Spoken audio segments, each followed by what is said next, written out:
ہیں ابھی استخارہ نہیں کرتے، پہلے استخارہ کرتے تھے، ابھی بہت کم کرتے ہیں۔ ہمارے دوست آسٹریلیا سے قما، انہوں نے ان کی بڑی تعریف سنی تو انہوں نے کہا میں ان کو ٹیسٹ کرتا ہوں کہ ان کی اتنی تعریف سنی ہے کیا واقعی بھی یہ حقیقتاً اتنے پاورفل ہیں یا نہیں۔ اچھا وہ کیا کرتے تھے، نماز کے بعد بیٹھتے تھے، لوگ لائن میں کھڑے ہوتے تھے، لوگ آ کے کہتے تھے آغا صاحب استخارہ کروائیے۔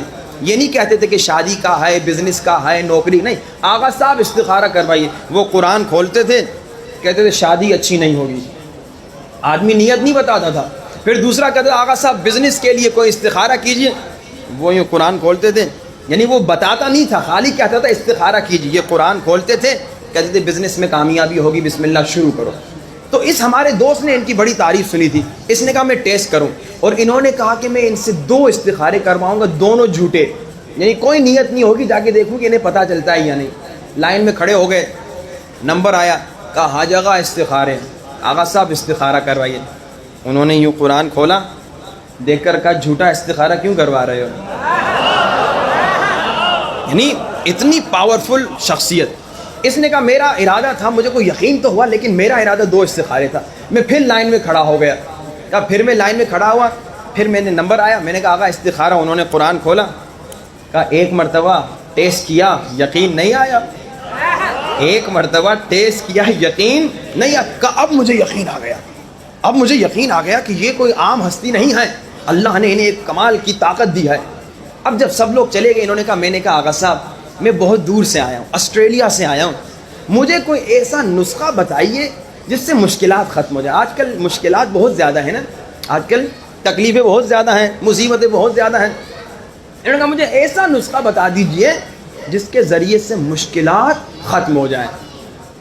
تو آیت اللہ نے کہا ایسا نسخہ بتاؤں گا، کیونکہ اتنی دور سے آئے ہو تبھی، ایسا نسخہ بتاؤں گا اگر اس پہ عمل کرو گے تو اگر چاہو پہاڑوں کو ہلا سکتے ہو۔ یہ میرا جملہ نہیں، آیت اللہ کا جملہ ہے۔ اچھا اب میں آپ کو نسخہ انشاءاللہ بتاؤں گا تو آپ لوگ سن کے کہیں گے اچھا یہ تھا نسخہ، یہ تو ہمیں پہلے سے پتا تھا۔ یہ ہم مومنین کی ایک عادت ہوتی ہے، مومنین سمجھتے ہیں مولانا صاحب نے جو اتنی بڑی بات بتائی اب پتہ نہیں کوئی نئی بات بتائیں گے۔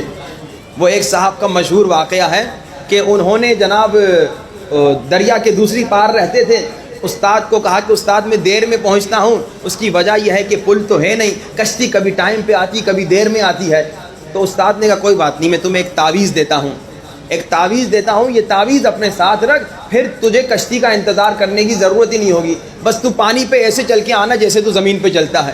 اب یہ روز پانی پہ چلتا تھا جیسے زمین پہ چلتے ہیں۔ ایک دن اس نے کہا یہ کھول کے دیکھوں یہ تعویذ ہے کیا؟ جب کھولا تو دیکھا بسم اللہ الرحمن الرحیم۔ کہا اچھا یہ تو مجھے بھی پتا تھا، یہ تو مجھے بھی پتا تھا۔ یہاں اس نے کہا یہ تو مجھے بھی پتا تھا، ڈوبنے لگا پھر نہ چل سکا۔ کبھی کبھار یہ پرابلم ہم میں ہوتی ہے، ہم کہتے ہیں بھائی یہ تو مجھے بھی پتا تھا، مولانا آپ نے اتنا بڑا چڑھا کے بس ویسے ہی خطابت میں آپ نے ایک بات کو بڑا کر کے پیش کیا، نہیں یہ حقیقتاً بڑی بات ہے۔ اور یہ نسخہ میں نے کراچی میں ابھی ایام فاطمیہ میں ایک جگہ پہ کہا 40 دن تک اس پہ عمل کریں، کوشش کریں 1 سال تک عمل کریں، کم سے کم 40 دن۔ پھر میں پڑھ کے واپس مشہد گیا۔ اب جیسے میں نے کہا تھا جب آپ پاک ہوں گناہ نہ کریں تو آپ کو جلدی جواب ملتا ہے۔ ایک لڑکے نے مجھے فون کیا، جوان لڑکا تھا، اس نے کہا مولانا آپ نے جو نسخہ بتایا تھا نا، ہم نے صرف 3 دن ابھی عمل کیا اس پہ، ہماری مشکل ختم ہو گئی۔ یعنی اتنا پاورفل نسخہ ہے، اتنا سپر پاور نسخہ ہے، لیکن اس پہ انشاءاللہ کوشش کیجئے گا کم سے کم 40 دن عمل کریں۔ ہر نماز کے بعد، نماز فجر کے بعد، نماز ظہر کے بعد، نماز عصر کے بعد، نماز مغرب کے بعد، نماز عشاء کے بعد، فجر ظہر عصر مغرب عشاء 5 نمازوں کے بعد، ہر نماز کے بعد 1 مرتبہ دعائے توسل پڑھنا۔